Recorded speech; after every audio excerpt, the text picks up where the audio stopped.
20व्या पूर्व आशिया शिखर परिषदेनं क्वालालंपूर घोषणापत्र स्वीकारलंय, जे शांतता आणि स्थिरतेसाठीच्या आपल्या वचनबद्धतेची पुष्टी करतं. अबुधाबीमधील भारतीय दूतावासानं आजपासून यूएईमधील सर्व भारतीय नागरिकांना एम्बेडेड चिप्ससह ई पासपोर्ट जारी करणारी अपग्रेडेड पासपोर्ट प्रणाली सुरू करण्याची घोषणा केली आहे.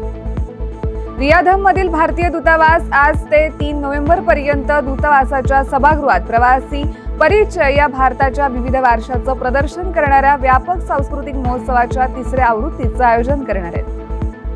अमेरिकेच्या माजी वाणिज्य सचिव जीना रायमोंडो यांनी ट्रम्प प्रशासनाच्या व्यापक दृष्टिकोनावर टीका केली आहे आणि इशारा दिलाय की यामुळे अमेरिकेचा जागतिक आर्थिक प्रभाव कमकुवत होण्याचा धोका आहे.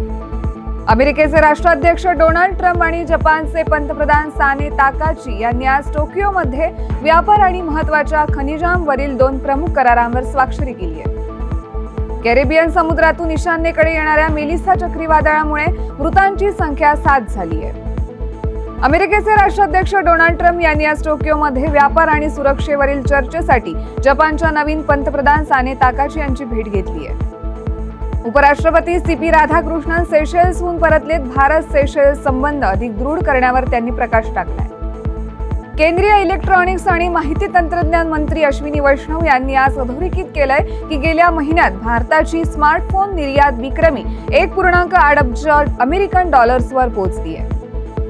बुद्धिबळात गुकेश डोमराजूने क्लच चेस चॅम्पियन्स शोडाऊन 2025 मध्ये सुरुवातीची आघाडी घेतली आणि अमेरिकेतील सेंट लुईस चेस क्लबमध्ये पहिल्या दिवशी गुणतालिकेत अव्वल स्थान पटकावलंय.